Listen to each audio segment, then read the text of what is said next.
The Packers are now 5-8 and are approaching another contest against the LA Rams, an opponent that we have faced multiple times over the last couple of seasons.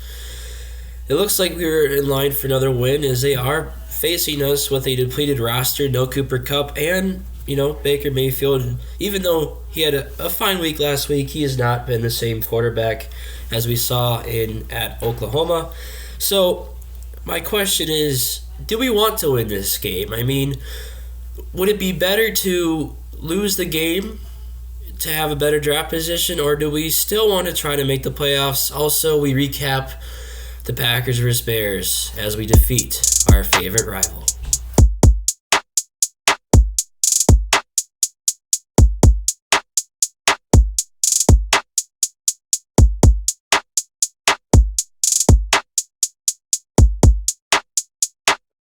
Hello and welcome to the Cheesehead thread. This is a Packers podcast. Hello everyone. This is another episode. Happy that you are listening. Happy to be here. Finished my first semester of high school. Feeling good. Hoping to get some more content out over the next couple weeks since I don't have school to worry about.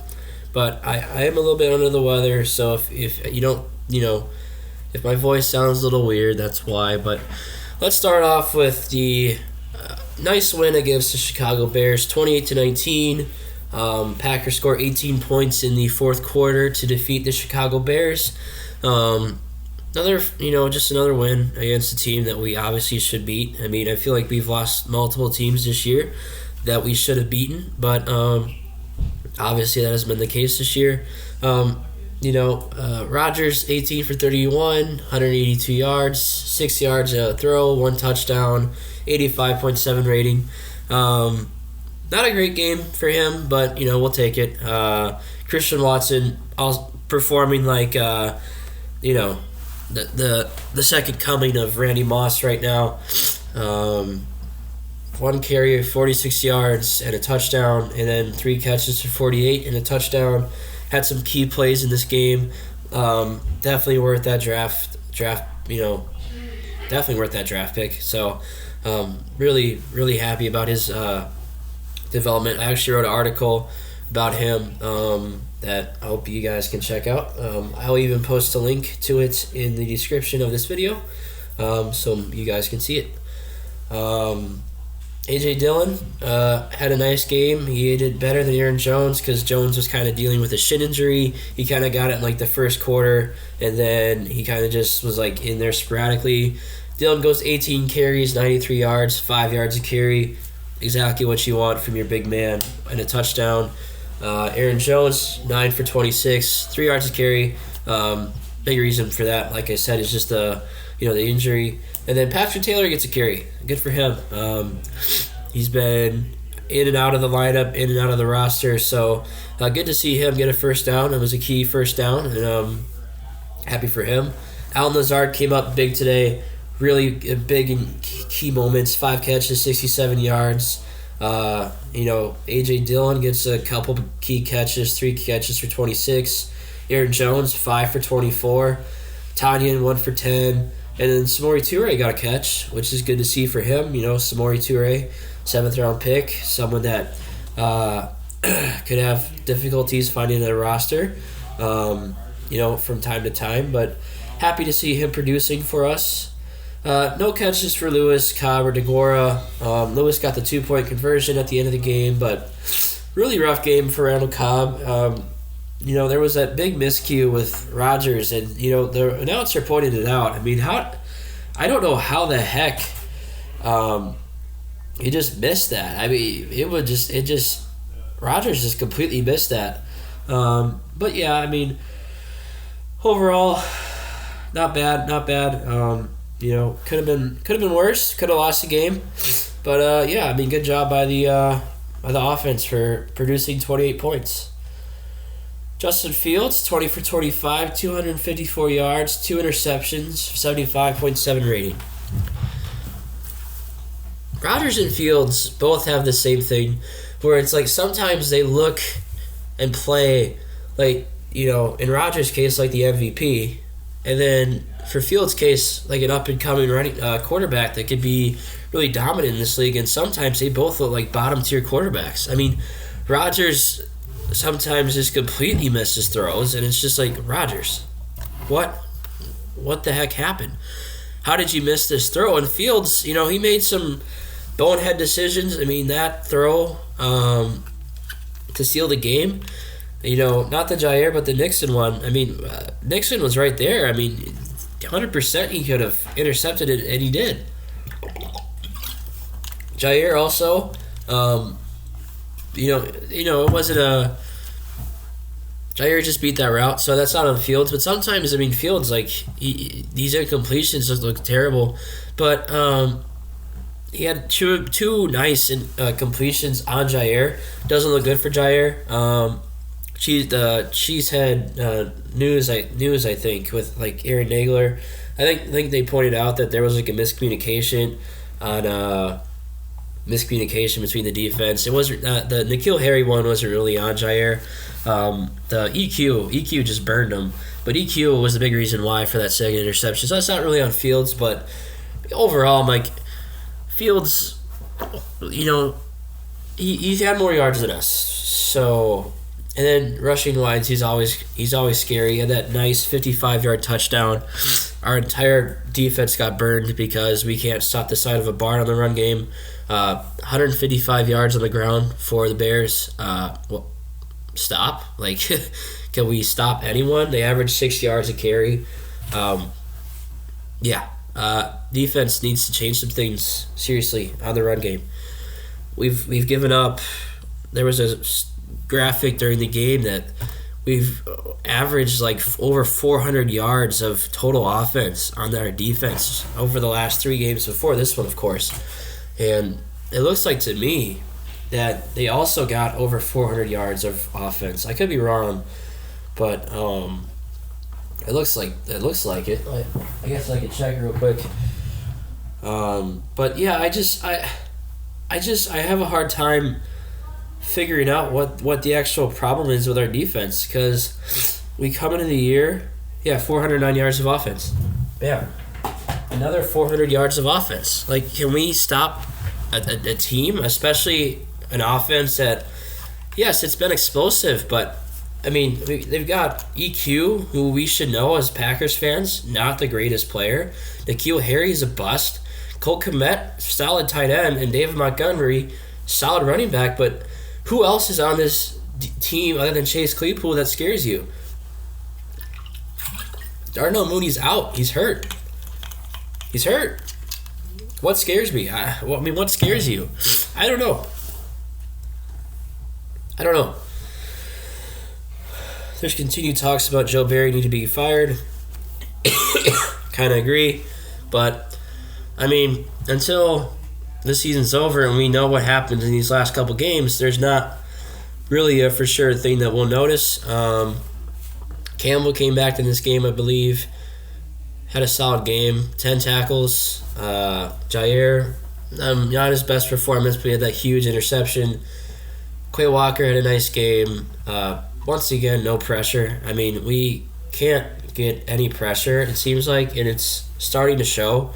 Rashawn Gary is a key component to our defense, and when we don't have him and our edge rushers aren't producing pressure, or Kenny Clark isn't, it's really hard on our defensive backs to, have good coverage consistently. I mean, if they're having to cover for 5, 6, 7, 8 seconds, more than likely it's going to be a completion, or it's going to be Justin Fields running down the field for a touchdown. I mean, this is something that's continued to hurt us. I mean, we've had to play against Jalen Hurts and Justin Fields over the last couple weeks, and they've both torched us. I mean, we gave up 500 total yards against the Eagles.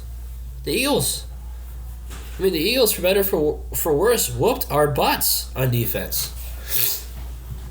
If we just get one more stop, maybe we can win that game.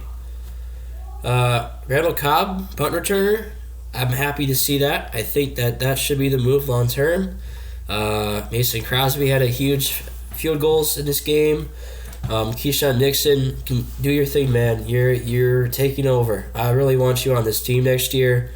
Rudy Ford, nice job getting that fumble recovery and forcing that. Rasul Douglas, nice job forcing that fumble. I'm happy to see that. Jack Sanborn on the Bears, Wisconsin native. Really great game for him. Stopped us on a couple times early on in the first half. And it could have been much worse for the Bears, but once again, it took till the fourth quarter. Did not look good for most of the game. I think that's just kind of how our season's going to be. Now it's on to the Rams after a nice bye week. So let's get to the Rams, and then I guess I forgot to mention this, but we will talk about the Jordan Love comment that he made in a piece. A really big comment. So let's get to it.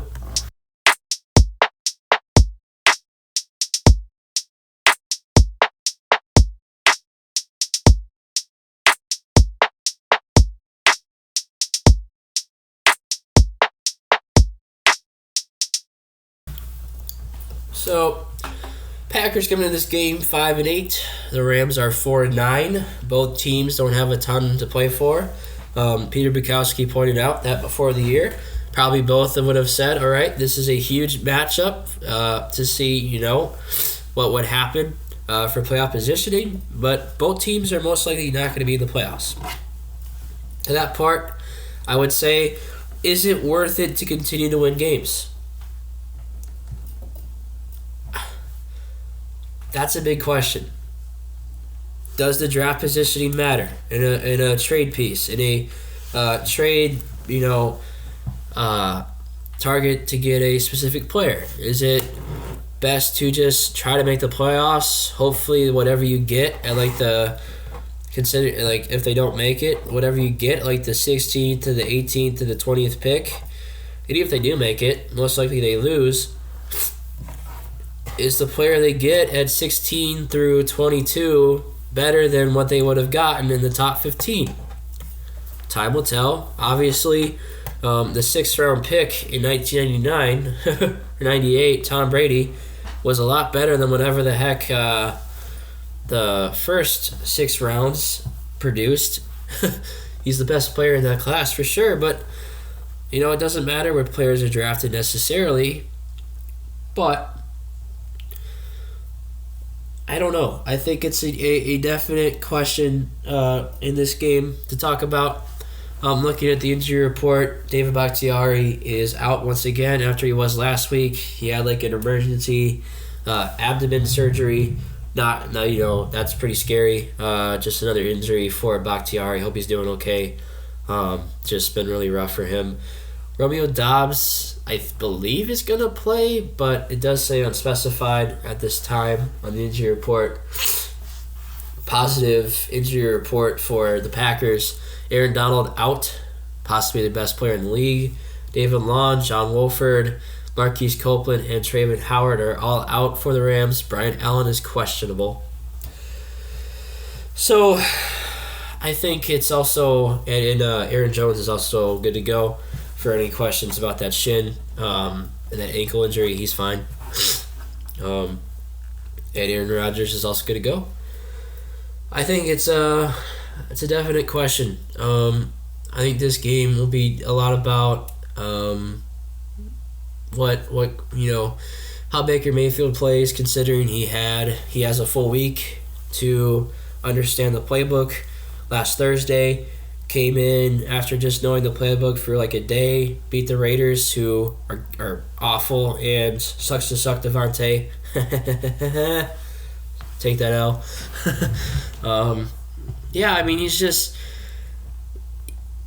He's been kind of mediocre over the last couple of years.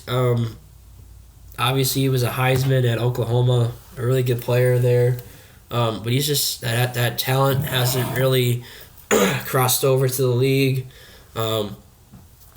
He had that one good year where he led him to the AFC Championship or the wild card or divisional game, but there hasn't been that distinct performance for Baker. I was there at the Christmas game last year, actually. He didn't look very good. I mean, he threw that interception to Darnell Savage. He doesn't really have that run game anymore like he did at Cleveland. Obviously, Nick Chubb is a way better running back than whatever Cam Akers has been this year. A lot of Cam Akers hype going into the year. Just completely no. Definitely not.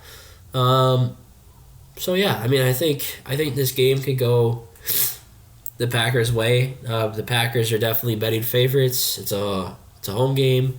It's gonna be nice and cold.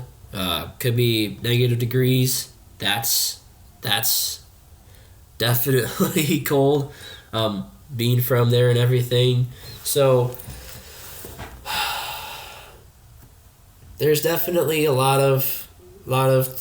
to take away from this game. Whether or not Jordan Love will play, Christian Watson and Romeo Doubs possibly being on the same, just being on the same field together. We haven't seen Romeo Doubs and Christian Watson been on the same field since Christian Watson has gone off. Romeo Doubs got hurt against the Lions, and Watson started that against the Cowboys. So I do think it's an interesting development. Romeo Doubs has been really close with Rodgers early on, and now it's Rodgers and Watson now.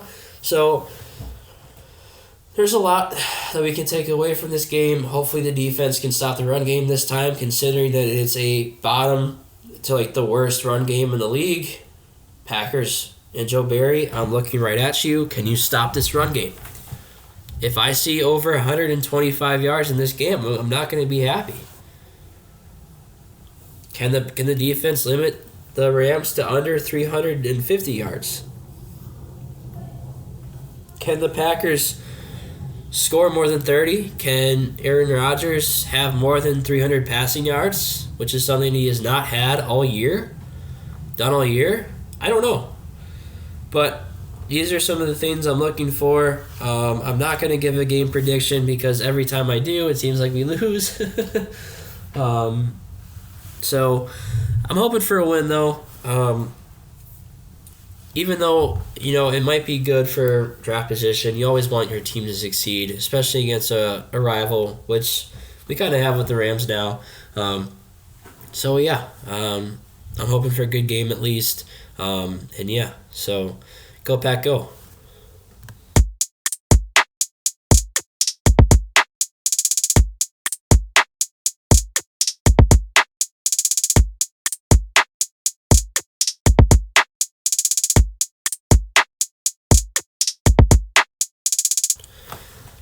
Now, Jordan Love was a topic of interest in a piece that was released last week, and where he said, or it sounds like, if Jordan Love was to be the backup next season to Aaron Rodgers, he would formally request a trade.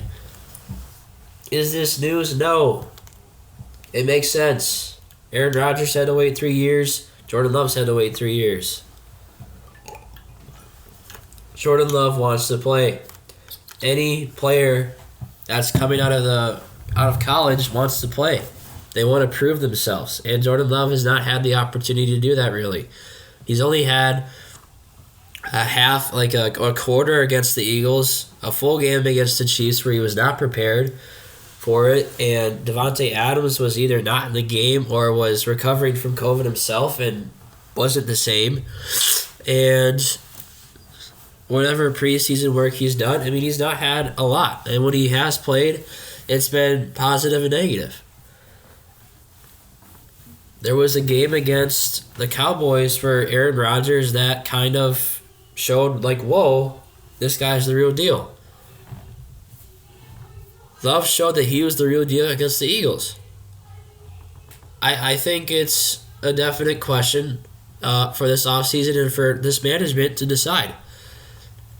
Is Aaron Rodgers staying on this team better or worse for the Packers? As a fan and someone who's been through the prime of Aaron Rodgers, I don't know. This is a controversial topic. This wouldn't be happening if he would have just drafted T. Higgins, if he would have just drafted Michael Pittman Jr. But we're in this position now. And Jordan Love, for whatever we've said about you, um, we respect you. Um, you deserve to have a starting job in this league. You definitely would. Colts, yes. Colts just lost to the Vikings, who are down 33 points to you. You only scored 3 points in the second half and overtime combined. What the heck? How did you lose to the Minnesota Vikings after they were down 33 points? You suck, Colts. Jonathan Taylor screwing me over all the time. But I think it's an interesting conversation. I think it's one that we'll be talking about a lot over the offseason. Once we find out more about what Aaron Rodgers plans to do. Because this, once again, all rides on what Aaron Rodgers wants. This is the third offseason in a row where Aaron Rodgers will keep us hostage as a team, as a franchise. And I'm kind of getting a little tired of it. I love Rodgers. He got us a Super Bowl ring, one that I'm forever grateful for. But, Rodgers, you need to decide, man. Are you 100% with this team and everything that that we want to stand for and our culture and our future, or are you just saying I'm done? I'm not ready to make that call yet. I'm not. I want to see what happens when these next 3 games. 4 games actually. We've got 4 games, guys. 4 games left. So we shall see what happens after they play the Rams on Monday. So yeah, that's it for this episode, guys. Hopefully I'll sound a lot better. Just trying to get this out before the game. Just hoping for a good game. Hoping you guys have a great Christmas break and a Merry Christmas and a Happy New Year. Yeah, so thank you guys for listening. Have a good day, and I'll see you later. Go, Pack, go.